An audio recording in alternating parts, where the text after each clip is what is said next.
வெறுங்கை என்பது மூடத்தனம், என் விரல்கள் 10 மூலதனம். கருங்கல் பாறையும் நொறுங்கி விழும், என் கைகளில் பூமி சுழன்று வரும் என்ற தன்னம்பிக்கை கவிஞன் தாராபாரதி நம்பிக்கை வரிகளோடும், எடுத்த காரியம் யாவனின் வெற்றி என்ற பைந்தமிழ் புலவன் பாரதியின் வரியோடும், மாற்றவும் ஏற்றவும் ஆசிரியர்களால் முடியும், நாளைய உலகு மாணவர்களால் விடியும்.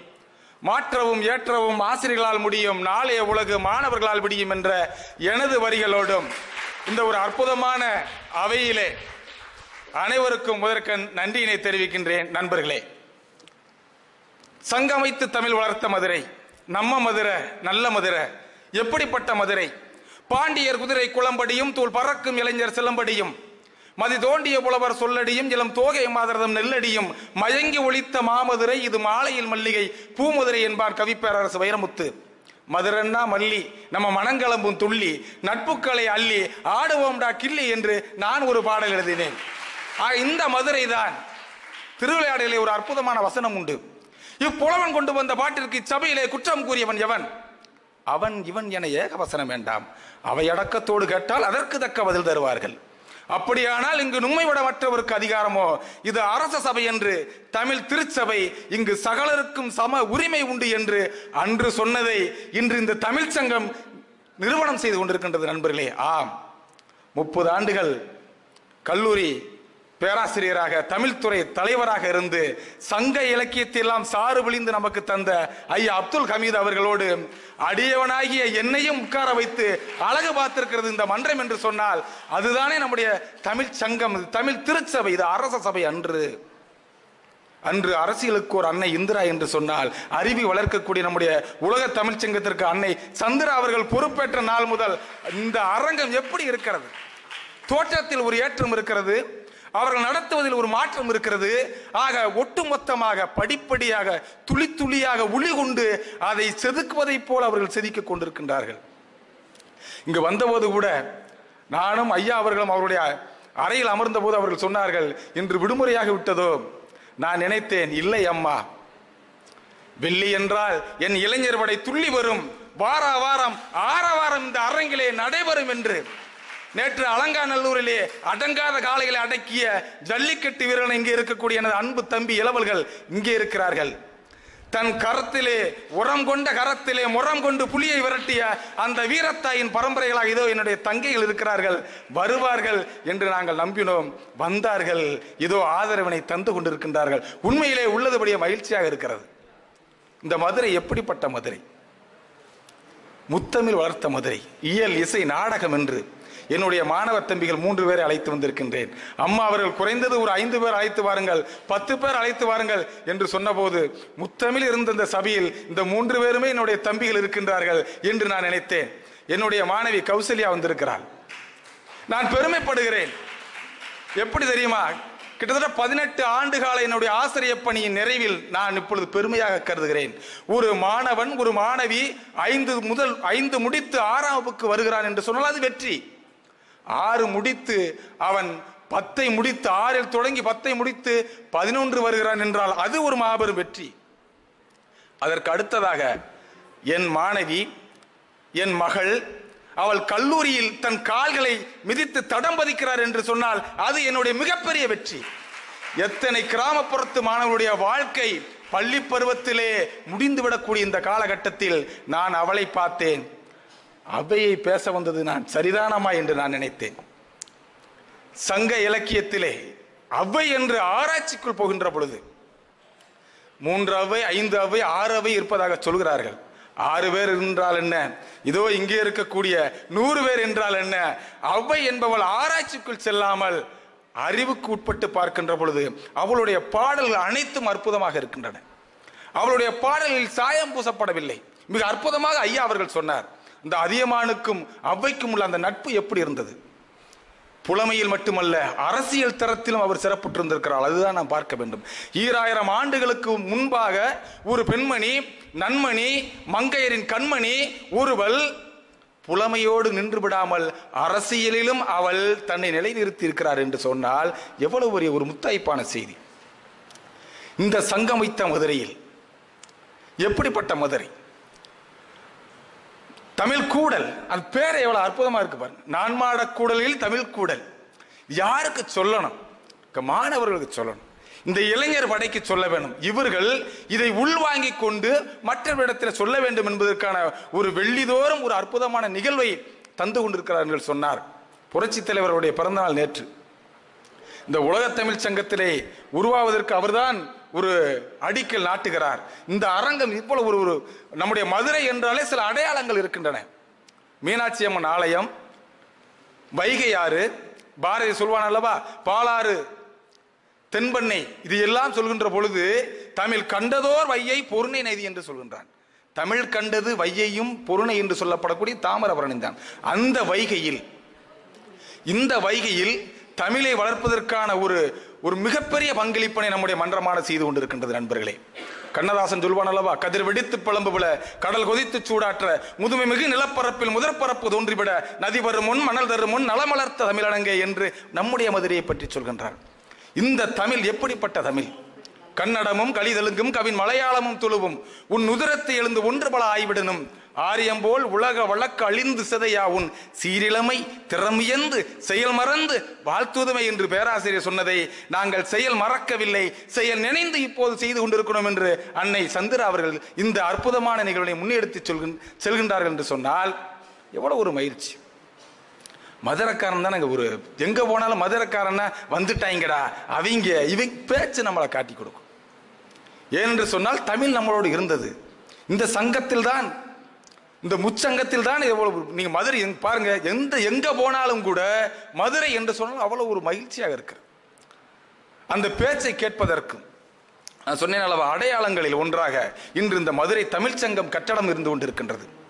பேராசிரியர் என்று சொன்னால் பேராசிரியர் தமிழண்ணல், பேராசிரியர் ரா மோகன், பேராசிரியர் கு ஞானசம்பந்தன், பேராசிரியர் சாகுல் ஹமீது ஐயா என்று தமிழை வளர்க்கக்கூடிய ஒரு பெரும் பட்டாளம் நம்முடைய மதுரை மண்ணில் இருக்கிறது.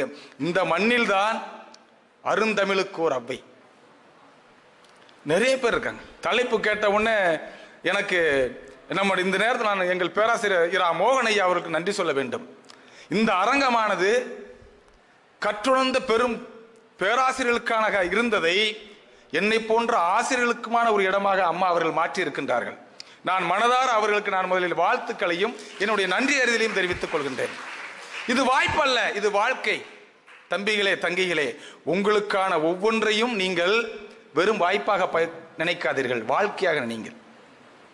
ஏன்னா இந்த காலம் உருண்டோடி கொண்டிருக்கின்றது. வரலாறு என்பது வந்து போனவருடைய வெற்றி தொகுப்பு அல்ல, வெற்றிகளை தந்து போனவருடைய தொகுப்பு என்று சொன்னால் நீங்கள் நம்மால் என்ன முடியும், என்ன சாதிக்க முடியும் என்பதை நீங்கள் ஏதேனும் ஒன்று இரண்டை தடம் பதித்து சென்றால் மட்டும்தான் நீங்கள் வரலாற்றில் இடம் பிடிக்க முடியும். மறந்து விடாதீர்கள். பேசுங்கள் என்று சொன்னால் அந்த வாய்ப்பினை நீங்கள் நழுவ விடாதீர்கள். ஆக இந்த ஒரு வாய்ப்பு எனக்கு என்பது எங்கள் பேராசிரியர் தமிழ்தேனி ரா மோகன் ஐயா அவர்களால் எனக்கு இன்று கிடைத்ததை நான் நன்றியோடும் மகிழ்வோடும் நினைத்து பார்க்கின்றேன். நண்பர்களே, ஔவையினுடைய பாடல்கள் எல்லாம் இன்னும் எளிமையாக இனிமையாக ஒரு முறை பார்த்தாலே வாசித்தாலே புரிந்துவிடக்கூடியது. சங்க பாடல்களிலே புறம்பற்றிய பாடல்கள், அகம்பற்றிய பாடல்கள், அதற்கு அடுத்ததாக பக்தி இலக்கியத்திலே முருகனோடு சுட்ட பலம் வேண்டுமா, ஐயா சொன்னார் இல்லையா, சுட்ட பலம் வேண்டுமா சுடாத பலம் வேண்டுமா என்று கேட்ட ஒரு அவ்வை. அதற்கு பின்பாக உங்களை போன்ற நம்மை போன்ற மாணவர்களுக்கு இளைஞர்களுக்கு அறநெறி சொல்லக்கூடிய அவ்வை என 3 அவ்வை இருக்கின்றார்கள். அதற்கு மேலும் இருப்பதாகவும் சொல்கிறார்கள். இந்த சங்க இலக்கியங்கள் எல்லாம் உங்களுக்கு தெரியும். நம்ம அது கேள்வி கேட்டோம்னா மீண்டும் ஒரு வகுப்பறையா, ஐயா அங்க சொன்னாங்க இல்லையா, இங்கேயும் இங்க தானா அப்படிங்கிற மாதிரி ஒரு நிலைமை உங்களுக்கு வந்துவிடும். அகத்தியம், தொல்காப்பியம், 14 மேற்கணக்கு நூல்கள், 14 கீழ்கணக்கு நூல்கள், 50 காப்பியங்கள், 5 காப்பியங்கள், இது எல்லாமே நம்முடைய தமிழன்னையினுடைய அணிகலன்கள். பாரதி சொல்றாங்க இல்லையா, எந்தையும் தாயும் மகிழ்ந்து குழாவி இருந்தது மின்னாடே, அவர் முந்தைய 1000 ஆண்டுகள் வாழ்ந்து முடிந்தது மின்னாடே, அவர் சிந்தையில் 1000 என்ன மலர்ந்து சிறந்தது மின்னாடே, இதை வந்தனை கூறி மனத்தில் இருத்தியன் வாயிர வாழ்த்தேனோ, இதை வந்தே மாதரம் வந்தே மாதரம் என்று வணங்கின என்று பாரதி சொன்னபோது அவன் சீடன் இன்னும் ஒருபடி போய், இணையின்ற தந்தைக்கும் தாய்க்கும் மக்கள் இனமீன்ற தமிழ்நாடு தனக்கும் தன்னால் திணையளவு நலமேனும் கிடைக்கும் என்றால் நான் செத்தொழியும் நாள் எனக்கு திருநாளாகும். எல்லாம் இந்த தமிழ் உறவை பாரதியும் பாரதிதாசனும் சொல்கின்ற பொழுது அதற்கு பின்பு வந்தவர்கள் எல்லாம் நம்முடைய மொழியினை விழியாக கொண்டு இலக்கியம் எங்களின் விழி அதுவே வாழ்வின் வழி என்று சொல்லக்கூடிய ஒரு சூழல் இந்த சங்க பாடல்களிலே. புறப்பாடலிலே 33 அகப்பாடலிலே 26 மொத்தம் 59 பாடல்கள் அவ்வை எழுதப்பட்டிருக்கலாம் என்று ஆண்டோர் பெருமக்கள் சொல்கின்றார்கள். அதன் பின்பாக நான் பார்த்தோம் என்று சொன்ன சங்க பாடல் எல்லாம் ஒரு இனிமையப்படுத்தணும். கொஞ்சம் கஷ்டம் ஐயா, உண்மையிலே நான் ரொம்ப வியந்தேன். ஏன்னா அந்த சில பாடல்களை அவங்க சொன்னாங்களே, ஒரு புலவர்கள் நிலைமை எப்படி இருந்தது. இந்த சத்திமுத்து புலவருடைய ஐயா சொன்னாங்க, எல்லா புலவர்களும் வளமையாக இல்லை, வறுமையில் இருந்தார்கள், புலமை வளமையாக இருந்தது. அந்த புலவன் சொன்னாங்க இல்லையா, நாராய் நாராய் செங்கால் நாராய், நீயும் உன் துணைவியும் தென்திசை குமரியாடி வடதிசைக்கு ஏகுவீராயின் எம்மூர் சத்திமுத்த வாவியூர் தங்கி நனை சுவர் கூரை கனை குரர் பள்ளி பாடு பார்த்திருக்கும் என் மனைவியை கண்டு எங்கோன் மாறன் வழுதி கூடலில், எங்க நம்ம மதுரையில எங்கோன் மாறன் வழுதி கூடலில் கையது குண்டு மையது போர்த்தி காலது குண்டு மேலது தலிய பேழையுள் படுத்திருக்கும் பாம்பன உயிர்க்கும் ஏழையாளனை கண்டனம் எடுமே என்று அவன் சொல்கின்ற பொழுது எவ்வளவு வேதனையாக இருக்கு. அந்த வரிகள் வார்த்தைகள் நம்முடைய நெஞ்சினை தைக்கின்றது. அப்படித்தான் அவையும் இருந்திருக்கிறாள். அவள் ஒரு துறவி போலதான் இருந்திருக்கிறாள். அவள் தனக்கான ஐயா சொல்வதை போல அந்த பறவைகள் சேர்த்து வைப்பதில்லை, அவளும் சேர்த்து வைக்கல. எங்கெல்லாம் போறாளோ போகும்போது கிடைக்கிறதெல்லாம் அவள் போட்டுக்கிட்டே இருந்தாள். இந்த சங்க பாடல் நம்முடைய தமிழ் அன்னைக்கின் ஒரு அலங்காரமாக ஒரு அணிகலனாக இருந்தது என்று சொன்னால் சுத்தானந்த பாரதி சொல்வார், காதொளிரும் குண்டலமும் கைக்கு பல யாவதியும் கருணை மார்பின் மீதொளிர் சிந்தாமணியும் மெல்லிடையில் மேகலையும் சிலம்பார் இன்ப போதொளிர் பொன் சூளாமணியும் புளியச்சூடி நீதியொளிர் செங்கோலாய் திருக்குறளை தாங்குதமிழ் நீடுவாள்க என்று 50 காப்பியங்கள் எல்லாம் தமிழ் அன்னையினுடைய உடலை அலங்கரிக்கக்கூடிய ஆபரணமாக இருக்கையில் இந்த திருக்குறள் தான் ஒரு செங்கோலாக இருந்து நம்மை ஆட்சி செய்து கொண்டிருக்கிறது என்று சொன்னார். அந்த சங்க பாடல்களுக்கு தங்க பதக்கத்தில் ஒரு முத்து பதைத்ததை போல சங்க பாடல்களுக்கு ஒரு வலு சேர்த்திருக்கிறார் நம்முடைய அவ்வை. பழந்தமிழர் பெருநூல்கள் நினைத்தவாறு படுக்கையிலே ஒரு நாள் சாய்ந்திருந்தேன். பக்கமது நெருக்கமாய் படுத்துக்கொண்டு வெக்கமது ஒரு சிறிதுமின்றி ஒருத்தி என்னை தழுவிக்கொண்டாள். அவளை அள்ளி அணைக்க நான் முயலவில்லை என்றாலும் தள்ளிவிட எனக்கு மனமில்லை, தழுவட்டும் என்றிருந்தேன். சற்று நேரத்தில் மற்றொருத்தி வந்தாள். அவள் வானவில் மாயக்காரி, வானம்பாடியன இசை கூட்டும் சதிராட்டக்காரி. என்ன இது, ஒரு படுக்கை இருமங்கை என கேட்பீர், சற்றே பொறுத்திடுக. முதலில் வந்தவள் பெயர் தூக்கம், மற்றொருத்தி கனவு மங்கை. அந்த கனவினிலே நான் கண்ட காட்சியெல்லாம் தமிழ் காட்சி, தமிழர் மாட்சி. மன்றம் ஒன்றில் இசைவாணன் அமுதமலை பொழிகின்றான். மக்களெல்லாம் அது குடித்த வண்டு போல் மயங்கி நின்றார். மங்களமாய் இசை நிகழ்ச்சி முடியும் பொழுது மக்கள் சிலர் எழுந்து நின்று 10 பாட்டு பாடுகின்றனர்.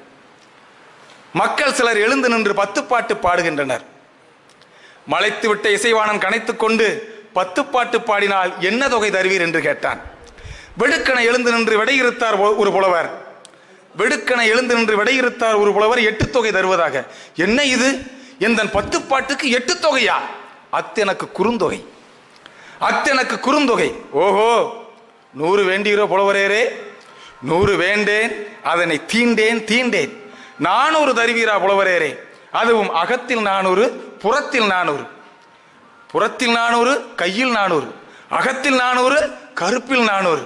பொல்லார் செயலது வருமான வரிதனை ஏய்ப்போர் செயலது, காய்த்திருக்கும் கனிமரத்தை கோடாரி காமினால் வெட்டும் செயலது. எனவே பேச்சுக்கு பணம் கேட்கும் பழக்கத்தை விட்டொழிப்பீர். அம்மா ஒருத்தங்க தான் கைதட்டுறாங்க. பேச்சுக்கு பணம் கேட்கும் பழக்கத்தை விட்டொழிப்பீர்.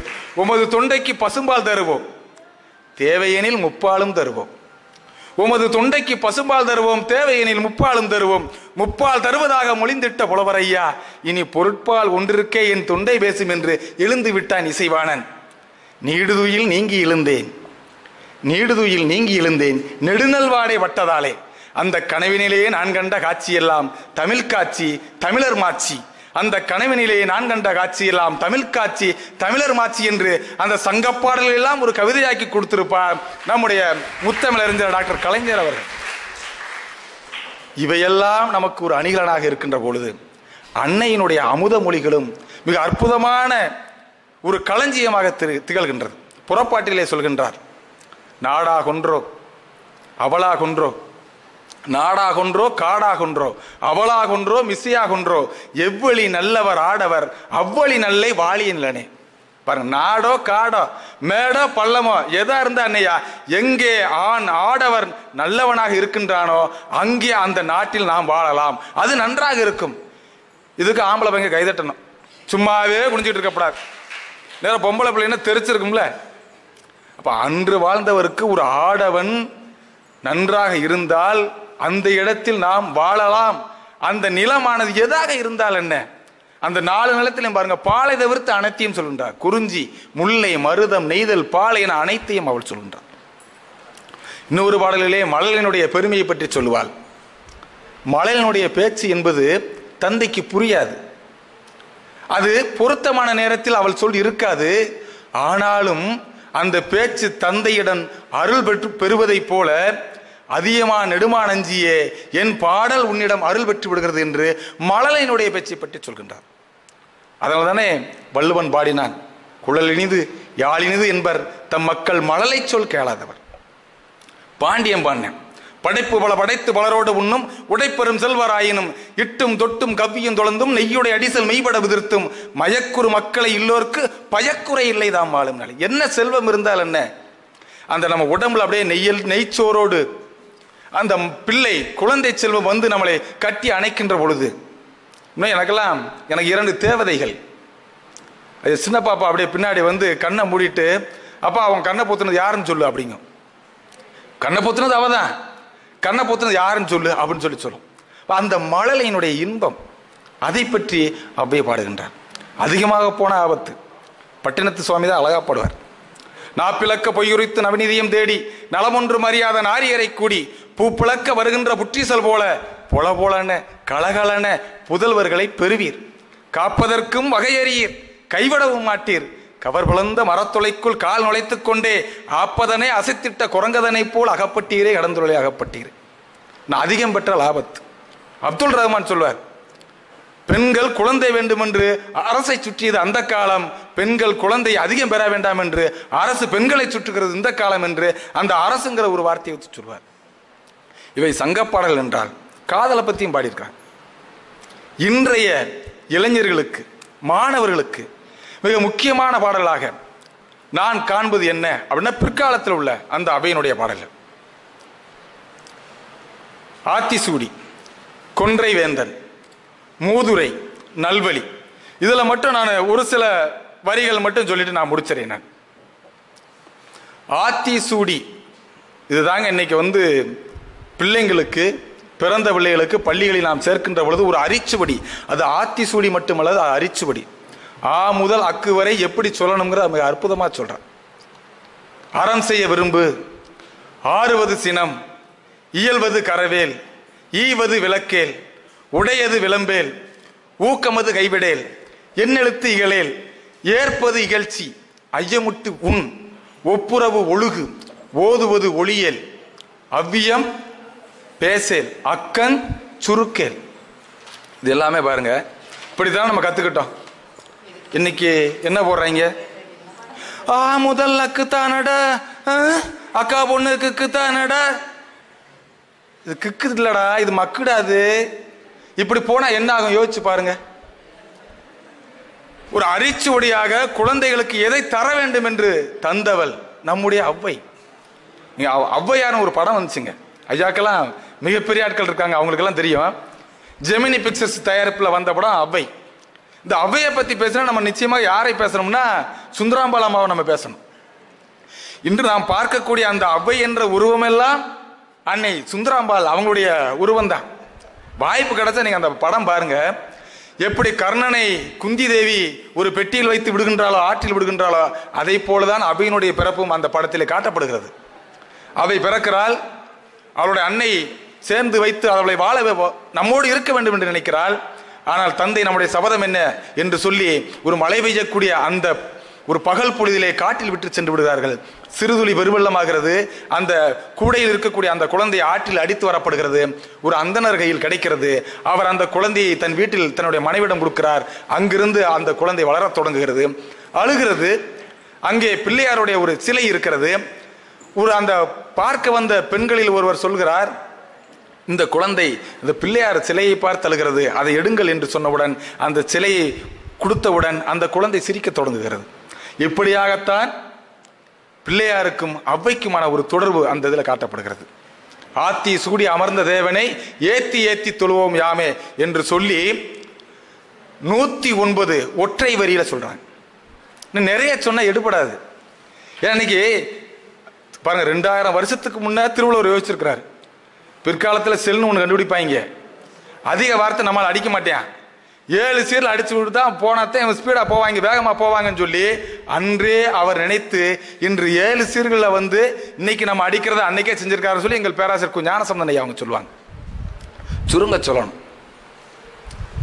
காஞ்சிபுரம் உபய வேதாந்த சுவாமிகள் தன் வீட்டு வேலைக்காரன் குப்பனை கூப்பிட்டு, அடே குப்பா, நீ சிறுவரும்புதூர் ஓடி சென்று திருவேங்கடாச்சாரியை சந்தித்து திருக்குடந்தையிலிருந்து இங்கே வந்திருக்கக்கூடிய திருநாராயண ஐயங்கார் சுவாமிகள் திருக்கோயில் திருப்பணிக்காக திருக்குளத்திலே திருத்துழாய் எடுத்து திரும்புகையில் திருப்பாசி வழுக்கவே திருவடி தவறி விழுந்தார் என்று போய் சொல். கைதட்டிய 15 பேருக்கு நன்றி. ஒரு செய்தி சொல்றாரு, காஞ்சிபுரம் உபய வேதாந்த சுவாமிகள் தன் வீட்டு வேலைக்காரன் குப்பனை கூப்பிட்டு, அடே குப்பா, நீ சிறுபெரும்புதூர் ஓடி சென்று திருவேங்கடாச்சாரியை சந்தித்து திருக்குடந்தையிலிருந்து இங்கே வருகை தந்திருக்கக்கூடிய திருநாராயண ஐயங்கார் சுவாமிகள் திருக்கோயில் திருப்பணிக்காக திருக்குளத்திலே திருப்பாசி வழுக்கவே திருவடி தவறி விழுந்தார் என்று போய் சொல். சொல்லிட்டு ஆட்டுங்க சாமியே, சொல்லிடுறேன் சாமியே. சொன்ன திரும்ப சொல்றேன். இல்லைங்க, நான் சொல்லிடுறேன் சாமி, அதெல்லாம் சொல்லிடுவேன். சின்ன வயசுல எங்க அம்மா என் கடைக்கு அனுப்பிவிடும். டே கண்ணா, கடுகு புளி சீரகம் வெந்தயம் உளுந்தம்பருப்பு இது வாங்கிட்டு வந்துருப்பா. சரிங்கம்மா. இல்லை நீ சொன்னதை திரும்ப சொல்லு அப்படின்னா திரும்ப ஒரு 2 இதை விட்டுருவோம். நம்ம அது நம்ம போய்கிட்டே இருப்போம். ஒரு நாய் படுத்து கிடக்கும், அல்லது ஒரு சாக்கடை தண்ணி ஏதாவது இருந்துச்சுன்னா அப்படி நம்ம ஒரு தப்பு தாவும் போது அதில் 2 மறந்து போயிடும். கடைக்காரன் நிற்கும் போது அம்மா வாங்கிட்டு வர சொன்னாங்கன்னு தான், இப்போ என்னடா சொன்னாங்கன்னா எது மறந்து, எது நமக்கு நினைவுல இருக்காது. இங்க உபய வேதாந்த சுவாமிகள் தன் வீட்டு வேலைக்காரன் குப்பனை, டே நான் சொன்னதை சொல்றேங்க. குப்பன் சொன்னேன், என்ன சாமி, கும்பகோணத்தாசாமி குட்டையில் விழுந்தான், கும்பகோணத்தாசாமி குட்டையில் விழுந்த, அவ்வளவுதான், முடிஞ்சு போச்சு. உபய வேதாந்த சுவாமிகள் நீட்டி முளைக்கியதை திருக்குடந்தைன்னா கும்பகோணம், கும்பகோணத்தாசாமி குட்டையில் விழுந்தான், இதைத்தானே சொல்லணும், முடிஞ்சு போச்சு. பேராசிரியர் கல்கி சொல்கின்றார், ஒரு செய்தியை சொல்கின்ற பொழுது அப்படி வளவளன்னு இழுக்காம சுருங்க சொல்லணும். ஒற்றை வரி, ஒற்றை வரி. அறம் செய்ய விரும்பு, செய்ய தேவையில்லடா, விரும்பு. ஆறுவது சினம், சினம் ஆற போட்டா போயிடும். விவேக சிந்தாமணி சொல்லும், ஆபத்துக்கு உதவா அன்னம் அரும்பசி, ஆபத்துக்கு உதவா பிள்ளை அரும்பசிக்கு உதவா அன்னம், தாகம் தீரா தண்ணீர் தரித்திரமறியா பெண்டீர், குறுமொழி கொள்ளா சீடன் கோபத்தை அடக்க அரசன், பாவம் தீர்க்கா தீர்த்தம், இந்த 7ம் பயனில்லை தான் என்று விவேக சிந்தாமணி சொல்லும். கோபத்தை அடக்க அரசன், கோபத்தை அடக்கணும். அதான் ஆறுவது சினம், இயல்வது கரவேல், ஈவது விளக்கேல். இது நம்ம நிறைய சொன்னோம்னா நேரம் போய்கிட்டே இருக்கும். ஐயம் இட்டு உண், ஒரு அற்புதமான வரிங்க. நம்ம பிச்சை போடுறது எல்லாருமே என்ன சொல்றோம், பழசை எடுத்து வச்சு போடுறோம். அப்படி போடாத, நீ சமையல் செஞ்சு முடிச்சிரு இல்லையா, உனக்குன்னு நீ வச்சிருப்பில்ல, அந்த சமையல் செஞ்ச உடனே யாராவது கேட்டா அப்படியே கொடு. இப்போ இன்னைக்கு நீங்க யாசகர்கள் யாரும் வர்றது இல்லைங்க. அம்மா தாயே பழைய அப்படின்னு உடனே எங்க ஏரியாவில் ஒருத்தர் கேட்ட போது ஒரு அம்மா, போயா போ, பழைய சொல்லலாம் கிடையாது, இல்லதா பழைய 4G மொபைல் இது இருந்தால் ஏதாவது இருந்தால் போடுதா என்றாவே. இன்னைக்கு நாகரிகத்துக்கு மாறிட்டாவே. இல்லை அதெல்லாம் இல்லை, போ போய் சொல்லாத தாயி, நேரத்தானே புதுசாக ஒரு செல் வாங்கினேன், அலைபேசி ஒன்று வாங்கினீங்கள 15,000ன்னு, பைப்பை கரெக்டாக சொல்றியா, இது எப்படா உனக்கு தெரியும்? ஏமா நீ முகநூல்ல நீ ஒரு பதிவு போட்டிருந்த, நீ போடும்போது 39 விருப்பம் லைக் வந்திருந்தது, அதை நான் ஷேர் பண்ணியிருந்தேன், எனக்கு எவ்வளோ வந்துச்சு, 310 வந்துருந்துச்சு. நீ கூட என்ன பண்ண, எனக்கு வந்து ப்ரோ நீ இந்த பக்கம் வந்தீங்கன்னா எங்கள் வீட்டுக்கு வா அப்படின்னு சொல்லி சொன்னியா இல்லையா, அது நான் தான் அப்படின்றியாவே. இன்னைக்கு யாசகர்களுக்கு கூட நம்ம கொடுக்கக்கூடிய அந்த இது பழைய சோற போடாத, அப்படி நீ என்ன செய்ய, உனக்கு வடிச்ச சாதத்தை அப்படியே விடுன்னு சொல்றான். 20வதாக அந்த ஆத்திசூடியை சொல்றான், தந்தை தாய்ப்பேன், இளமையில் நம்மளை வளர்த்து ஆளாக்கிய அந்த தந்தை முதுமைக்கு வருகின்ற பொழுது நீ அவர்களை வளர்த்து ஆளாக்கு, நீ தாங்கி பிடி என்று சொல்கின்றார். அதைத்தான் கொன்றை வேந்தனில் சொல்கின்ற பொழுது அன்னையும் பிதாவும் முன்னறி தெய்வம் என்று சொல்கின்றார். அதை பின்பகுதியில் கொஞ்சம் பார்த்தீங்கன்னா, தந்தை சொல் மிக்க மந்திரம் இல்லை, தாயிற் சிறந்த கோயிலும் இல்லை என்று சொல்கின்றார். நல்லா கவனிக்கணும். ஒரு பாடல் பின்வரக்கூடிய சந்ததிக்கு எப்படி அது எடுத்து செல்லப்படுகிறது, கடத்தி செல்லப்படுகிறது என்பதை நாம் கவனிக்க வேண்டும் நண்பர்களே. இதுதான் 1972 அகத்தியர் என்று ஒரு படம் வந்தது. இயக்கம் யாருன்னு பார்த்தீங்கன்னா ஏபி நாகராஜன் அவர்கள். திருவிளையாடல், கந்தன் கருணை போன்ற ஒரு அற்புதமான படங்களை இயக்கி ஏபி நாகராஜன் அவர்கள் அந்த படம். அதில் அகத்தியரா நடித்தவர் யாருன்னா நம்முடைய சீர்காழி கோவிந்தராஜன் ஐயா அவர்கள். அதில் தொல்காப்பியரா சிவகுமார் நடிச்சிருப்பாரு. முருகனா நம்ம சமீபத்தில் இறந்த ஸ்ரீதேவி அம்மா அதில் நடிச்சிருப்பாங்க. அதில் வடக்கிருந்து அகத்தியர் தெற்கு நோக்கி வருகிறார். அந்த மலை உயர்ந்ததுனால நினைக்கிறாரு, அந்த இறைவனும் இறைவியுமாக காட்சி தருகிறார்கள். ஆகா, அம்மையப்பனை கண்டேன் என்று அவர் சொல்கின்றார். அந்த இடத்துல இந்த ஒரு பாட்டை வைக்கிறாங்க பாருங்க. அன்று எழுதிய அவையின் பாடல் கவிஞர் பூவை செங்குட்டுவன் என்பவரால் அது மீட்டு உருவாக்கம் செய்யப்பட்டு TK கலா என்ற ஒரு அம்மையார் பாடுகின்றார். தாயிற் சிறந்த கோயிலும் இல்லை, தந்தை சொல் மிக்க மந்திரம் இல்லை, 1000 உறவில் பெருமைகள் இல்லை, அன்னை தந்தியே அன்பின் இல்லை, தன்னலமற்றது தாயின் நெஞ்சம், தாய்மை நிறைந்தது கடவுளின் நெஞ்சம், மண்ணுயிர் காப்பவர் மாந்தருள் தெய்வம், அன்னையும் பிதாவும் முன்னறி தெய்வம், பொறுமையில் சிறந்த பூமையும் உண்டு, பூமையை மிஞ்சும் தாய்மனம் உண்டு, கோவிலில் ஒன்று குடும்பத்தில் ஒன்று, கருணையில் தாயும் கடவுளும் ஒன்று. கோவிலில் ஒன்று இருக்கு, குடும்பத்தில் ஒன்று இருக்கிறது, கருணையில் தாயும் கடவுளும் ஒன்று என்று சொன்னால் இந்த உலகம் எங்கே தொடங்குகிறது? பெண்ணிலிருந்து தொடங்குகிறது. மனிதன் ஆரம்பமாவது பெண்ணுக்குள்ளே, அவன் ஆடி அடங்குவது மண்ணுக்குள்ளே, ஆராய்ந்து பார் மன கண்ணுக்குள்ளே, ஆத்திரம் கொள்ளாதே நெஞ்சுக்குள்ளே. பட்டுக்கோட்டை. இந்த பூமை பந்தினுடைய மையமாக பூமத்திய ரேகையும் அச்சரேகையும் தீர்க்க ரேகையும் இருக்கலாம். ஆனால் எல்லாவற்றையும் தாங்கி பிடிக்கக்கூடிய ஒரு சக்தி எதுவென்று கேட்டால் அது பெண். அது பெண். தந்தையும் தாயும். ஏகாதசின்னு அண்ணன் ஒருத்தர் எழுதினாரு, ஆத்தாவோம் சேல அந்த ஆகாயத்தை போல தொட்டில் கட்டியாட தூளி கட்டி தூங்க, ஆத்துல மீன் பிடிக்க அப்பனுக்கு தலது வட்ட, பார்த்தாலே சேத்தனைக்க தோணும், நான் செத்தாலும் என்ன பொத்த வேணும். அன்னையினுடைய அந்த நான் படிக்கும் போது எனக்கு 6 வயது 7 வயது எல்லாம் போர்வையெல்லாம் கிடையாதுங்க. அம்மாவுடைய சேலையை எடுத்து அப்படியே அந்த வாசனையில தூங்குற போது அந்த சுகம் இருக்கு. அது வருமா? அம்மாவின் அன்பிற்கு ஆகாயம் சிறிதாகும், அலை கொண்ட கடல் கூட அவள் அன்பில் துகளாகும், உள்ளமெங்கும் அன்பை தேக்கும் கள்ளமில்லா பிள்ளை அவள், காலந்தோறும் அவள் காலடியில் இருந்திட வேண்டும் என்று நான் ஒரு பாடலை எழுதினேன். ஆக அன்னையினுடைய உறவை பற்றி சொல்கின்றார், இயற்கையை பற்றி சொல்கின்றார். மாறி அல்லது காரியம் இல்லை. வானம் சுருங்கின் தானம் சுருங்கும். வள்ளுவர் சொல்றாரியா, விசும்பின் துளி விழி நல்லால் மற்றாங்கே பசும்புல் தலை காண்பது அரிது. வானம் இல்லைன்னா நம்ம தானம் கொடுக்க முடியுமா? நம்ம கேட்கறவங்கலாம் அப்படி போனவொன்னே எடுத்து கொடுக்குறாங்கன்னா மழை பெய்யணும்ல. நான் 1வது படிக்கும்போது ஒரு பாடல் இருந்துச்சு. ஐயா பொன் செல்வ கணபதி ஐயா அவர்கள் எழுதியதாக எனக்கு ஞாபகம். வானத்திலே திருவிழா வழக்கமான ஒரு விழா, இடிடிக்கு மேளங்கள் இறங்கி வரும் தாளங்கள், மின்னல் ஒரு நாட்டியம் மேடைவான மண்டபம், பார் முழுதும் வீட்டிலே பறவை கூட கூட்டிலே, தெருவெங்கும் வெள்ளமே திண்ணையோரம் செல்லுமே, 8 திசை காற்றிலே ஏக வெள்ளம் ஆற்றிலே, ஆண்டு அகண்டவெளி வேடிக்கை ஆண்டுதோறும் வாடிக்கை. ஒரு 30 ஆண்டுகளுக்கு முன்பு நான் படித்தது இந்த இயற்கையை பற்றி, மழையை பற்றி சொல்கின்றார். பூமி திருத்தி உண், பூமியை திருத்தி உண், விவசாயிகளை பற்றி சொல்கின்றார். அதைத்தானே பாடினேன். பாரதிதாசன் மிக அற்புதமாக சொல்வான். அந்த பாரதிதாசன் சொன்னதை பிற்காலத்தில் அவனுடைய சீடனாக பட்டுக்கோட்டை அதை மிகவும் எழுதிப்படுத்தினான். பாரதிதாசன் கற்பளந்து மலை வளர்ந்து கனிகள் வெட்டி கருவியெல்லாம் செய்து தந்த கைதான் யார்கை, பொற்றுகளை கடல் முத்தை மணிக்குளத்தை போய் எடுக்க அடக்கிய மூச்செவரின் மூச்சு. யார் செஞ்சது? எல்லாமே நம்முடைய உழவர்கள் தானே, உழவு தொழில் செய்பவர்கள் தானே. ஐயா சகாயம் ஐயா சொல்லுவாங்க, ஒரு நாட்டின் வளர்ச்சி என்பது ஏவுகணையில் அல்ல ஏர்முனையில் இருக்கிறது. நாட்டின் வளர்ச்சி ஏவுகணை வர்றதுனால இல்ல, எங்கே இருக்கிறது என்று சொன்னால் அது ஏர்முனையில் இருக்கிறது என்று சொன்னால் அதை பட்டுக்கோட்டை உள்வாங்கினான்.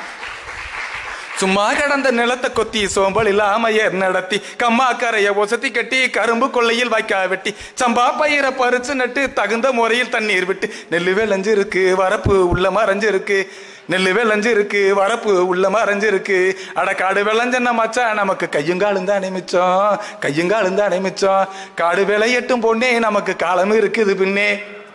உழுதவன் கணக்கு பார்த்தால் உலக்கு கூட மிஞ்சார். உலக்கு கூட மிஞ்சார். இன்னைக்கு நீங்க உங்களுக்கு உலக்குன்னா ஐயா உங்களுக்கு தெரியும், 4 உலக்கு சேர்ந்தால் ஒரு நாளி. அவை சோழ மண்டலத்துக்கு வர்றாங்க. சோழ மண்டலத்துக்கு வருகின்ற பொழுது 2 குறமகளிர், ஒருவனுக்கு 2 மனைவி, இளையவள் மூத்தவள். அந்த குறவன் மிக ஆசையாக ஒரு பலாமரத்தை நட்டு வைத்து வளர்த்து வருகிறான். வெளியூர் நிமித்தமாக செல்கின்றான். செல்கின்ற பொழுது சொல்லுன்னா, இந்த மரத்தை நீங்கள் பத்திரமாக பார்த்துக் கொள்ளுங்கள் என்று. இளையவள் அதை வெட்டி விட்டு மூத்தவள் மேல் பழி போட்டு விடுகின்றார். அந்த சமயத்தில் அவ்வை வருகிறார். வந்தவுடன் அந்த மூத்தவள் சொல்கிறார், அன்னையே நீங்கள் தெய்வாம்சம் பொருந்தியவர், நீங்கள் பாடினால் எல்லாமே நடக்கும். இந்த வெட்டப்பட்ட பலாவை நீங்கள் தளிர்க்க செய்ய வேண்டும், தழைக்க செய்ய வேண்டும். அப்படினால்தான் என் உயிர் பிழைக்கும், என் வாழ்க்கை நிலைக்கும் என்று சொல்லி வேண்டுகிறாள். அவ்வை ஒரு பாடல் பாடுகிறார். அந்த பலாமரமானது தழைத்து விடுகின்றது. அவ்வையினுடைய அந்த சேலையிலே, முந்தானையிலே அவள் திணையை போட்டு கொடுத்து விடுகின்றார். அதோடு அவ்வை சோழ மண்டலத்துக்கு வருகிறாள். சோழன் கேட்கிறான், அவ்வையே அது என்ன? கூளை பலாதலைக்க பாட குறமகளும் மூளாக்குளக்கு திணை தந்தால் சோழாகேல் உப்புக்கும் பாடி புளிக்கும் ஒரு கவிதை ஒப்பிக்கும் என்றன் உளம். மூளாக்கு உலக்கு 3 1 4 ஒரு 4 அளவு திணை கொடுத்தால், திணை தாங்க கொடுக்கணும். ஐயா சொன்னார் இல்லையா, யானையை கொடுத்து என்ன செய்ய, குதிரையை கொடுத்து என்ன செய்ய? அவனே சோத்துக்கு வழி இல்லாமல் கிடக்குறான். அவனுக்கு போய் யானையை கொடுத்தோம்னா அவன் யானைக்கு எப்படி தீனி போடுவான்? ஒரு புலவன் பாடினான். பாடியவுடன் அரசன் அவனுக்கு ஒரு குதிரையை பரிசாக கொடுத்தான். பரிசாக கொடுத்தான். 1 மாதம் கடந்தது. அந்த புலவர் எதிரில் வருகிறார். இன்னொரு புலவர் கேட்கிறார், ஐயா குதிரை எப்படி இருக்கிறது? அந்த புலவன் சொன்னான், பரிசாக பெற்றேன், பரிசாக பெற்றேன். முடிஞ்சு போச்சு. உங்களுக்கு புரியலைன்னு நினைக்கிறேன். அப்ப ஏதாவது சொல்லுங்க. செத்து போய் விட்டது. பரிசாக பெற்றேன், பரிசாக பெற்ற அந்த பரி சாக பெற்றேன். அவ்வளவு. என்ன வேணும்? திணை கொடுத்தா. கம்பனுக்கு அந்த மாதிரி ஒரு இடம் நடக்கும். சோழனை பகைத்து விட்டு செல்கின்ற பொழுது வேலி என்ற ஒரு பெண்மணி வீடு கட்டி கொண்டிருப்பாள். அவள் கட்டிய அந்த வீடு மாலை முடிந்தவுடன், மாலை வரைக்கும் கட்டுறாங்க, இரவு பொழுதுல கீழே விழுந்துரும். அப்ப அவ சொல்றா, உருமுட நிறுத்தாரேன், ஆனால் நீங்கள் வைக்கப்படுகின்ற சுவர் குறைந்தபட்சம் 1 நாளாவது நிற்க வேண்டும். அப்படி நின்றால் நான் மறுநாள் உருமுடி நிறுத்துகிறேன் என்று சொல்கின்றார். அந்த கட்டுமான கலைஞர்கள் எல்லாம் கட்டுகிறார்கள். ஆனால் அது நிற்கவில்லை, விழுந்து விடுகிறது. பசியோடும் பட்டினியோடும் இருக்கக்கூடிய கம்பருக்கு இந்த தகவல் போகிறது. அவர் சொல்கிறார், பெண்ணே நான் வைக்கிறேன், எனக்கு என்ன பரிசு தருவாய்? உங்களுக்கு 1 மூடை நெல்மணி தருகிறேன் என்று சொன்னவுடன் அவர் அந்த சுவரை வைத்து விட்டு பாடுகின்றார். மற்கொண்ட தின்பயத்தான் மாநகர் விட்டு இங்கு வந்தேன், சொற்கொண்ட வாவியின் சுவையறிவார் ஈங்கிலேயே, விற்கொண்ட மெய்நுதலால் வேலி தரும் கூலி நெற்கொண்டு போகும் அளவும் இல்லாயோ நெடுஞ்சுவரே. மற்கொண்ட தின்பயத்தான் மாநகர் விட்டு, சோழ நாட்டை விட்டு வந்துட்டேன் நானு. என் சொற்கொண்ட பாவின் சுவையறிவார் ஈங்கிலேயே, என்னுடைய பாடலுடைய அருமையை புரிந்து கொள்ளக்கூடியவங்க இங்கு இல்ல. விற்கொண்ட நெய் முதலால் வேலி தரக்கூடிய இந்த நெல்லு நான் போகும் அளவுக்காவது நிக்கணுமே நெல் இந்த சுவரே என்று சொல்வதாக சொல்வார்கள். ஆக சொல்கின்றால், நான் உன் அவைக்களத்தில் இருக்கக்கூடிய கம்பரை போல் அல்ல, நான் உப்புக்கும் பாடுவேன், புளிக்கும் பாடுவேன். ஏனென்று சொன்னால், தாசி சிலம்பி என்ற ஒரு பெண்மணி, நடன பெண்மணி, அவள் தன்னை கம்பர் புகழ்ந்து பாட வேண்டும் என்று விரும்புகிறாள். கம்பரிடம் கேட்கிறாள். அவரும் இசைகிறார். ஆனால் ஒரு பாடல் பாடுவதற்கு நீ 1000 பொற்காசுகள் தர வேண்டும் என்று கூறுகிறார். இவளும் 500 பொற்காசுகளை, தன்னிடமிருந்து 500 பொற்காசுகளை கொடுக்கிறாள். அவர் 2 வரி மட்டுமே பாடிவிட்டு மீதியை நீ மீண்டும் பணம் எப்போது தருகிறாயோ அப்போது பாடுகிறேன் என்று போயிடுறார். அம்மா அவ்வை வருகின்ற பொழுது அவர் வருகிறாள். அந்த பெண் பார்க்கிறாள், அன்னையே நீங்கள் என் வீட்டில் அமுது உண்ண வேண்டும், சாப்பிடணும். சரிம்மா சாப்பிட்றாங்க. அவர் கொடுக்குற கூழோ கஞ்சியோ குடிக்கிறார். அங்கே எழுதப்பட்டிருக்கிறது 2 வரி மட்டுமே எழுதப்பட்டிருக்கிறது. பெண்ணே என் 2 வரியோடு நின்று விட்டது, மீதி ஏன் இந்த பாடல் முற்றுப்பெறவில்லை என்று சொல்லும் போது அவர் சொல்கின்றார், கம்பரை கேட்டேன், அவர் 1000 கேட்டார், 500 இருந்தது தந்தேன், மீதி தந்தால் பாடுவார் என்று சொல்லும் போதுதான் இதற்காக ஏன் அவர் 1000 பொற்காசுகள் கேட்டார் என்று பாடுகின்றார். தண்ணீரும் காவிரியே, தார்வேந்தன் சோழனே, மண்ணாவதும் சோழ மண்டலமே. இதோட கம்பர் முடிச்சிட்டார். பெண்ணாவால் அம்பர் சிலம்பி அரவிந்த தாளணியும் செம்பொற் சிலம்பே சிலம்பு என்று அந்த பாடலை நிறைவு செய்கின்றார். எத்தனையோ பேர் ஆடலாம், அவர்கள் காலில் இருப்பதெல்லாம் சிலம்பு அல்ல, உன் காலில் இருப்பதுதான் அருமையான பொற்சிலம்பு என்று பொருள்படும்படியிலே பாடுகின்றார். அதைத்தான் இங்கே அவை சொல்கின்றார், நான் உப்புக்கும் பாடுவேன் புளிக்கும் பாடுவேன் என்று. கம்பர் தன் கையிலே மடக்கி கொண்டு ஒரு விடுகதை ஒன்றை சொல்கின்றார். ஒரு காலில் 4 இலை பந்தலடி. வார்த்தை நீங்க நல்லா கவனிக்கணும். ஒரு காலில் 4 இலை பந்தல் அடி. அடிங்கிற ஒரு வார்த்தையை சொல்லி சொல்றான். அப்ப இந்த சொல்லிற்கு சொல் மூலமே பதில் சொல்ல வேண்டும் என்று அந்த விடையை பதிலாக அவை பாடுகின்றார். 8 லட்சணமே யமன் ஏறும் பரியே, மட்டில் பெரியம்மை வாகனமே, முட்ட மேற்கூரை இல்லா வீடே, குலராமன் தூதுவனே, ஆரையடா சொன்னாய் அது. ஐயா ஒருத்தங்க தான் அப்படியே சொல்லிட்டே வர்றாங்க. 8 லட்சணமே. என் பசங்களை கேட்டால் சொல்லிடுவாங்க. 8 என்ற எழுத்திற்கு எண் என்ன அப்படின்னா ஆ. ஆமா, 8 இதுக்கு தமிழ் எழுத்து ஆ. நீங்க உங்களுக்கு சொல்லி கடலை உருண்டை எங்கனம் கடித்து சுவைத்து ருசி நம்ம 10ஆவதுல 9ஆவதுல சொல்லி கொடுத்துருக்கோம். ஆக 8 என்பதுக்கு ஆ, கால் என்பதற்கு வா. அவ சொல்றா 8 லட்சணமே. கம்பரப்பா சொல்றா அவ லட்சணமே. யமன் ஏறும் பரியே. யமன் போவது எதுல போறாரு? எருமை மாட்டில் போறாரு. எருமையே. பெரியம்மை மட்டில் பெரியம்மை வாகனமே. பெரியவள் யாரு? மூதேவி. மூதேவியுடைய வாகனம் என்னது? கழுதை. கழுதையே. முட்டை மேற்கூரை இல்லா வீடே. வீடுன்னா கூரை இருக்கணும். கூரை இல்லைன்னா அதை என்ன சொல்லுவோம்? சொல்லுப்பா. குட்டிச்சுவர். கூரை இல்லாத வீடு நம்ம என்ன சொல்லுவோம்? குட்டிச்சுவர். குட்டிச்சுவரே. குலராமன் தூதுவனே. ராமனுக்கு தூதுவனா போனது யாரு? அனுமன். அனுமன் யாரு? குரங்கு. குலராமன் தூதுவனே, ஆரையடா சொன்னாய் அது. நீ சொன்னது என்ன தெரியுமா? ஆரைக்கீரை என்று ஒரு கீரை இருக்கின்றது. அந்த கீரை ஒரு காம்பில் 4 இலைகள் பந்தலாக இருக்கும். அதை எங்க வீட்டு பக்கத்தில் இருந்துச்சு, பிடிங்கிட்டு வரணும்னு நினைச்சேன், மறந்துட்டேன். பாருங்க, அவன் அடிங்கிற ஒரு வார்த்தை தானே சொன்னேன். அந்த ஒரு வார்த்தைக்கு அடான்னு கடைசியில சொல்லிட்டு அவலட்சணமே, கழுதையே, குரங்க, குட்டிச்சுவர இத்தனையும் சொல்லி அவர் கேட்ட பதிலுக்கு சொல்லு. கம்பருக்கு ஒன்றும் ஓடலை.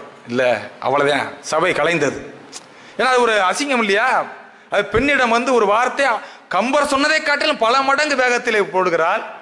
அடுத்து இன்னொரு புலவர் மறுநாள் அவை கூடுகிறது, வருகின்றார், கையை மடக்கி கொண்டு கேட்கின்றார், அண்ணியே இது என்ன அப்படின்னு. அது சொல்றாங்க, கற்றது கைமண் அளவு, கல்லாதது உலக அளவு என்று உற்ற கலைமடந்தை ஓதுகிறாள். மெத்த வெறும் பந்தயம் கூற வேண்டாம் புலவீர், எறும்பும் தன் கையால் என்சான். ஒரு பெருமை இந்த வரி.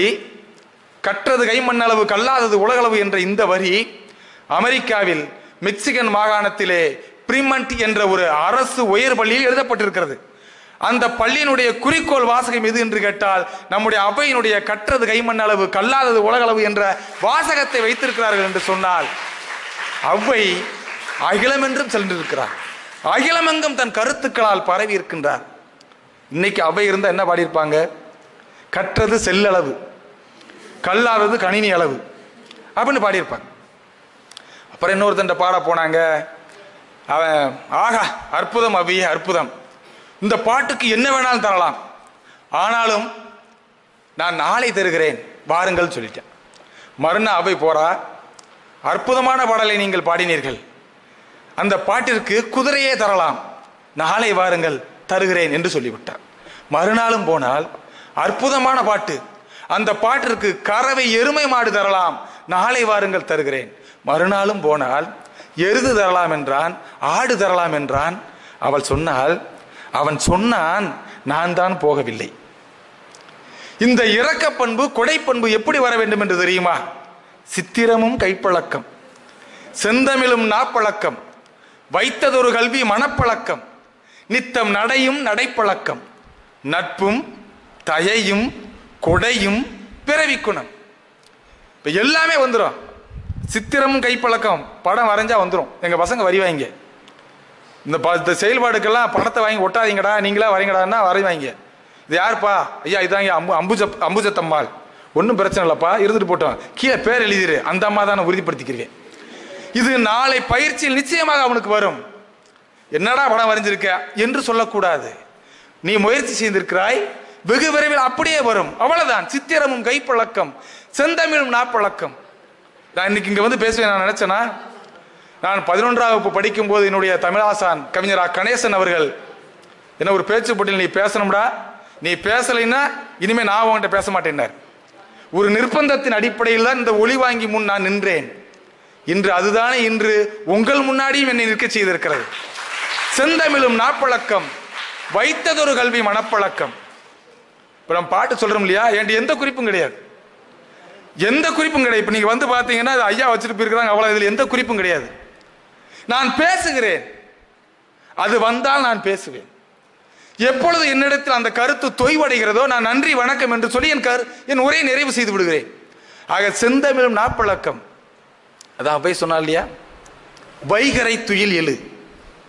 எங்க பசங்க 10வது படிக்கிற பையங்களுக்கு அவங்க அம்மா வருவாங்க கையெழுத்து போடுறதுக்கு. நான் கேட்பேன், அம்மா எப்பமா உங்க பையன் எந்திரிக்கிறான் காலையில? ஐயா அதெல்லாம் 7-8 மணிக்கெல்லாம் எந்திரிச்சிடறாங்க ஏன் பாய்ங்க. அட பாவி மகளே, 7-8 மணி இது சீக்கிரமா எந்திரிக்கிறதா? எங்க அம்மா 4 மணிக்கு எந்திரிச்சு அமைப்பாங்கம்மா. என்னுடைய பள்ளி பருவத்தில் என் அம்மா 4 மணிக்கு எந்திரிச்சு உலை வைப்பார். அப்படி அவர் உலை வைக்கும் போது எங்களையும் எழுப்பி விடுவார். அந்த 4 மணிக்கு எழுந்த அந்த பழக்கம் எனக்கு இன்று வரை தொடர்கிறது. நான் அதிகாலை 4 மணிக்கு நான் எந்த அலாரமும் வைப்பு தேவையில்லை, தன்னால் எனக்கு முழிப்பு வந்துடும். நேற்று பார்த்தீங்கன்னா கருமாத்தூர் பக்கத்தில் வடக்கம்பட்டிங்கிற ஒரு கிராமத்தில் ஒரு பட்டிமன்றம் பேசி முடிச்சு நான் வீட்டுக்கு வர மணி 12. நான் தூங்கியது வெறும் 4 மணி நேரம் தான். ஆனாலும் நான் எந்த அலாரமும் வைக்கவில்லை, நான் 4 மணிக்கு எழுந்து விட்டேன். அதுதானே சொன்னா வைகரை துயில் என்ன, நீங்க அந்த நேரத்திலிருந்து ஒரு பாடலை ஒரு முறை வாசியுங்கள், அந்த பாடல் உங்கள் மனதில் அப்படியே ஆழ பதிந்துவிடும்.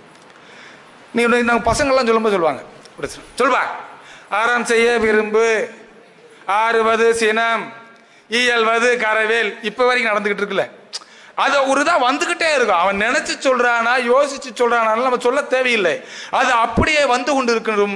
ஆக சித்திரமும் கைப்பழக்கம், செந்தமிழும் நாப்பழக்கம், வைத்ததொரு கல்வி மனப்பழக்கம், நித்தம் நடையும் நடைப்பழக்கம். நடைன்னா வாக்கிங் போறதுல நடப்பயிற்சி கிடையாது. ஒழுக்கம், நட்பும் தயையும் கொடையும் பிறவிக்கணும். நட்பு பிறவியிலிருந்து வர வேண்டும். கர்ணனுக்கும் அங்கே நம்ம சொல்றோம் இல்லையா, துரியோதனுக்குமான நட்பு அந்த மாதிரியானது. செஞ்சோற்று கடந்தீர்க்க சேராத இடம் சேர்ந்து வஞ்சத்தில் வீழ்ந்தாயடா கர்ணா, வஞ்சகன் கண்ணனடா. அந்த நட்பு, தயை, கொடை. நம்ம கொடையினால யார சொல்ல, கர்ணனா தான் சொல்றான். கர்ணன் ஒரு தங்க கிண்ணத்தில் எண்ணெய் வைத்து தலைக்கு தேய்த்துக்கிட்டு இருக்கான். ஒருத்தர் வர்றார், ஐயா பண்ணுங்க சாமி, ஏதாவது கொடுங்க சாமி. இடது கையில் அந்த தங்க கிண்ணம் இருக்கிறது, இடது கையில் தூக்கி கொடுத்தான். உடனே வந்தவர் கேட்டார், வாங்கியவர் கேட்டார், ஐயா மகிழ்ச்சி, ஆனாலும் நம்முடைய பண்பாடு என்பது வலது கரத்தால் கொடுப்பது தானே, நீங்கள் இடது கையால் கொடுக்கிறீர்களே என்று சொன்னவுடன் கர்ணன் சொன்னான், உண்மைதான், இந்த இடது கையில் இருந்து இந்த கிண்ணம், தங்க கிண்ணம் என் வலது கைக்கு வருகின்ற பொழுது ஒருவேளை இந்த கிண்ணத்தை நான் உனக்கு கொடுக்க வேண்டுமா என்று நான் நினைத்தால் உனக்கு கொடுப்பதற்கு இயலாமல் போய்விடும். எனவே நான் நினைத்தேன், கொடுத்தேன், அவ்வளவுதான். இதுதான் கொடை. இதெல்லாம் வரணும். எனக்கு ஒரு சின்ன வருத்தமா, அவ்வை பாடல்களை நான் அங்கங்கே படித்து கொண்டு வருகின்ற பொழுது எனக்கு ஒரு சின்ன வருத்தம். கவையாகி கொம்பாகி காட்டகத்தை நிற்கும் அவையல்ல நல்ல மரங்கள், சபை நடுவே நீட்டோலை வாசியா நின்றான், குறிப்பறிய மாட்டாதவன் நல் மரம் என்று அவை சொல்கின்றார். கவையாகி கொம்பாகி காட்டகத்தை நிற்கும் அவையல்ல நல்ல மரங்கள். சபை நடுவே இப்படி ஒரு அரங்கத்தில் ஒரு ஓலையை கொடுத்து இதை வாசிடா என்று சொன்னால், இதை வாசிக்க தெரியாமல் எவன் ஒருவன் நிற்கின்றானோ அவன்தான் மரம் என்று சொல்கின்றார். ஒரு 10 நாட்களுக்கு முன்பு இதே இடத்தில் மாண்புமிகு மரங்கள் என்று ஒரு தலைப்பிலே நான் கவியரங்கத்தில் கவிதை பாடினேன். மரங்கள் என்றால் பசுமை, குளுமை, வளமை, செழுமை. மனிதன் என்றால் நில்லாமை, நிலையாமை, இல்லாமை, இயலாமை. எந்த மரமும் எந்த மனிதனையும் கெடுப்பதில்லை, ஆனால் ஒரு மனிதன் எல்லாவற்றையும் கெடுத்து விடுகின்றான். அங்கே அவ்வை சொல்கின்ற அந்த ஒரு பாடல் எனக்கு கிட்டத்தட்ட அம்மா சொன்ன நேரத்துக்குள்ள நான் முடிக்கணும். ஏன்னா எங்களுக்கு 45 நிமிஷம், மணி அடித்த உடனே மணி அடிக்க பணி முடிந்ததுன்னு வகுப்பில் கிளம்பி வந்துடுவோம். ஆனால் ஒரு நல்ல ஒரு அரங்கம்மா நம்ம பாருங்க, இது யார்கிட்ட விதைக்கணும் என்று சொன்னால் உங்களை போன்றவர்களிடம் விதைக்க வேண்டும். ஆக இந்த ஒரு பாடல் நான் நினைத்து பார்க்கின்ற பொழுது கவி பேரரசு சொல்லுவார், மரங்களை பாடுவேன் வாரும் வள்ளுவரே, மக்கட்பண்பிலாதார என்னவென்றீர், மரம் என்றீர், மரம் என்றால் அவ்வளவு மட்டமா, வணக்கம் அவையே நீட்டோலை வாசியான யார் என்றீர், மரங்கள் என்றீர், மரங்கள் என்றால் அவ்வளவு இழிவா, பக்கத்தில் யார் பாரதி தானே, பாஞ்சாலி மீட்காத பாமரனை என்னவென்றீர், நெட்டை மரங்கள் என்றீர், மரங்கள் என்றால் அவ்வளவு கேவலமா, மரம் சிருஷ்டியின் சித்திரம், பூமியின் ஆச்சரியக்குறி, விண்மீனுக்கு தூண்டில் போடும் கிளைகள், சிரிப்பை ஊற்றி வைத்த இலைகள், உயிர் ஒழுகு மலர்கள், மனிதன் தரா ஞானம் மரம் தரும் எனக்கு, மனிதன் தரா ஞானம் மரம் தரும் எனக்கு. மரம் நமக்கு அண்ணன், அண்ணனை பழிக்காதீர். மனித வாழ்க்கை குமிழுக்குள் கட்டிய கூடாரம், மனித வளர்ச்சிக்கு 30 வந்தால் முற்றுப்புள்ளி. மரம் அப்படியா, இருக்கும் வரை பூ பூக்கும், இறக்கும் வரை காய் காய்க்கும். வெட்டி நட்டால் கிளை மரமாகுமே, வெட்டி நட்டால் கரம் உடம்பாகுமா, மரத்தை அறுத்தால் ஆண்டு வளைய வயது சொல்லும், மனிதனை அறுத்தால் உயிரின் செலவைத்தான் உறுப்பு சொல்லும். மரத்திற்கும் வழுக்கை விழும் அறுபடி முளைக்கும், மரத்திற்கும் வழுக்கை விழும் அறுபடி முளைக்கும். ஆனால் நமக்கோ உயிர் பிரிந்தாலும் மயிர் உதிர்ந்தாலும் ஒன்றென்றறிய, மரங்கள் இல்லையேல் காற்று எங்கே போய் செலவி செய்வீர்கள், மரங்கள் இல்லையேல் மழைக்காக எங்கே போய் மனு செய்வீர்கள், மரங்கள் இல்லையேல் மண்ணின் மடிக்குள் ஏதப்பா ஏறி. பறவைக்கும் விலங்குக்கும் மரம் தரும் உத்தரவாதம் மனிதர் நாம் தருவோமா, பறவைக்கும் விலங்குக்கும் மரம் தரும் உத்தரவாதம் மனிதர் நாம் தருவோமா. மரம் மனிதனின் முதல் நண்பன், மனிதன் மரத்தின் முதல் எதிரி. மனிதன் ஆயுதங்களை அதிகம் பிரயோகித்தது மரங்களின் மீதுதான், மனிதன் ஆயுதங்களை அதிகம் பிரயோகித்தது மரங்களின் மீதுதான். உண்ணக்கனி, உண்ணக்கனி, ஒதுங்க நிழல், அடைய குடில், ஆட தூளி, அடைக்க கதவு, எழுத காகிதம், எரிக்க விறகு, தடவ தைலம், தாளிக்க எண்ணெய். மரம்தான், மரம்தான், எல்லா மரம்தான், மரம்தான், மரம்தான், மனிதன் மரம்தான். பிறந்தோம் தொட்டில் மரத்தின் உபயம், நடந்தோம் நடைவண்டி மரத்தின் உபயம், மணந்தோம் மாலை சந்தனம் மரத்தின் உபயம், கலந்தோம் கட்டில் என்பது மரத்தின் உபயம், துயின்றோம் தலையணை பஞ்சு மரத்தின் உபயம், துயின்றோம் தலையணை பஞ்சு மரத்தின் உபயம், நடந்தோம் பாதுகை இறப்பர் மரத்தின் உபயம், இறந்தோம் சவப்பெட்டி வாடை மரத்தின் உபயம், எரிந்தோம் சுடலை விறகு மரத்தின் உபயம். மரம்தான், மரம்தான், எல்லா மரம்தான், மரம்தான், மரம்தான், மனிதன் மரம்தான். மனிதா மனிதனாக வேண்டுமா, மரத்திடம் வா. மனிதா மனிதனாக வேண்டுமா, மரத்திடம் வா.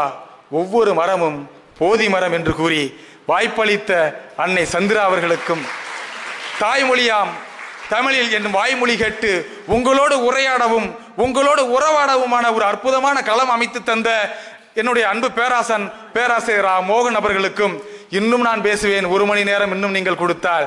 அம்மா அவர்களுக்கு ஒரு, இங்க நான் பேச நினைச்சது பட்டினத்தடிகளை பற்றி, நான் பேச நினைத்தது பேராசிரியர் மோகன் ஐயா அவர்கள் என்னிடம் கேட்டபோது, எதை பற்றி பேசுகிறீர்கள் தம்பி என்று கேட்டபோது நான் அடுத்த வினாடி சொன்னது பட்டினத்து சுவாமிகளை பற்றி பேசுகிறேன். அவர் ஒரு நொடி யோசித்தார், பட்டினத்து சுவாமியா, அவர் பாடல் தேங்காயை போன்றதே என்று அவர் யோசித்தவுடன் நான் இயற்கையை பற்றி பேசுகிறேன். அப்புறம் சொன்னேன், எதை கொடுத்தாலும் பேசுகிறேன், ஏனென்றால் இது வாய்ப்பு அல்ல, எனக்கு வாழ்க்கை. இந்த உலக தமிழ் சங்கத்தில் என் பாதம் இங்கு பட வேண்டும் என்று சொன்னார், நான் நீங்கள் எதை கொடுத்தாலும் நான் பேசுவேன் என்று சொன்னேன். அப்புறம் தான் சொன்னேன், அவ்வையை பற்றி பேசுகிறேன், என் தங்கைகளிடம் நான் உறவாடுவதற்கு அவ்வை எனக்கு ஒரு பாலமாக இருப்பாள் என்று சொல்லி அவ்வையை பற்றி பேசுகிறேன் என்று சொன்னேன். அவர்தான் இந்த அற்புதமான தலைப்பிட்டார், அருந்தமிழுக்கோர் அவ்வை என்று. என் சிற்றறிவில் எட்டியதை சொல்லி இருக்கின்றேன். நாவாய் வேட்டுவன் நாயடியன் என்று கம்பராமாயணத்திலே குகன் சொல்வான் அல்லவா, அந்த நாயினும் அடியவனான எனக்கும் ஒரு வாய்ப்பினை, இந்த எளியவனை சிறியவனை இந்த அரங்கத்தில் அரங்கேற்றம் செய்து, தாய் மகிழ்வாள் அல்லவா, தன் பிள்ளையின் பேச்சை கேட்டு மகிழ்வதைப் போல் இங்கு என் அன்னையாக இருக்கக்கூடிய அன்னை சந்திரா அவர்களுக்கு மீண்டும் என் நன்றி மலர்களை அவர்களுடைய பாதத்தில் தெரிவித்து, இன்னும் ஒரு வாய்ப்பு அமைந்தால் நீங்கள் எந்த தலைப்பு கொடுத்தாலும் நான் உங்களோடு களமாடுவேன் என்று சொல்லி வாய்ப்பு தந்த அனைத்து நல்ல உள்ளங்களுக்கும், கரவொளி தந்த என் அன்பு தம்பிகளுக்கும், காளையர்களுக்கும், இந்த வீர மரத்திகளுக்கும் நன்றி கூறி அமர்கிறேன். நன்றி, வணக்கம்.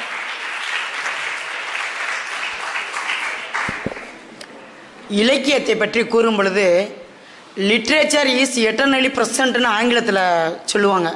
அதாவது இலக்கியம் வந்து என்றும் நிகழ்காலத்தது, அதை சொன்னால் மட்டும்தான் இலக்கியம். ஆனால் இன்னைக்கு சங்க இலக்கியத்தை 2 பேச்சாளர்களும் பிச்சு உதறி அவரை பற்றி சொல்கிறதுக்குள்ளே அவர் தொழுகைக்காக கிளம்பிட்டார். உண்மைக்குமே தமிழன்னை இவங்ககிட்ட அப்படியே தவழ்ந்ததை வந்து நம்ம கண்டு ரசித்தோம். எனக்கு பார்த்தீங்கன்னா ஏறக்குறைய 7 தமிழ் குடல் நிகழ்ச்சின்னு நினைக்கிறேன். இப்படி உட்காந்து கேட்கறதுக்கு எனக்கு வாய்ப்பே இருக்காது. அதாவது கற்றல் கால் கேட்டல் முக்காலும்பாங்க. கற்றலை விட கேட்டல் தான் நம்மளுக்கு நல்லா வாய்ப்பு அமையும். இன்னைக்கு இந்த தம்பி பேச்சை கேட்கறதுக்கு எப்படி எனக்கு வாய்ப்பு அமைஞ்சிச்சுன்னு தெரியல. ஆனால் இன்றைக்கு இரவு முழுக்க இந்த பேச்சின் அலைகள் என் உள்ளே ஓடும் என்பது வந்து இந்த மன்றத்தில் நான் பதிவு செய்கிற ஒன்று. ஒரு குறிப்பு கூட இல்லை. இளைஞர்கள், நீங்கள் வந்து தமிழ் படித்தவங்களாக இருக்கட்டும், தமிழ் படிக்காத மாணவர்களாக இருக்கட்டும், இந்த மாதிரி உங்களுக்கு ஒருத்தரை முன்னுதாரணமாக வச்சுக்கோங்க. இந்த மாதிரி செய்திகளை சொல்ல வாருங்கள். இந்த அரங்கில் தமிழ் அன்னை தம்பியின் வாயில் தவழ்ந்தாள் என்பதுதான் ஒரு சுருக்கமாக கூறக்கூடிய ஒரு பதிலாக அமையும். இவருடைய தமிழ் பணி தொடர்ந்து நீடிக்க வேண்டும். பல மாமன்றங்களில் இவர் இது போன்ற விதைகளை விதைக்க வேண்டும். அந்த விதைகள் இளைஞர்களுக்கு புதையலாக அமைய வேண்டும் என்ற இந்த மாமன்றத்தில் தம்பியை நான் வாழ்த்தி வணங்கி விடைபெறுகிறேன்.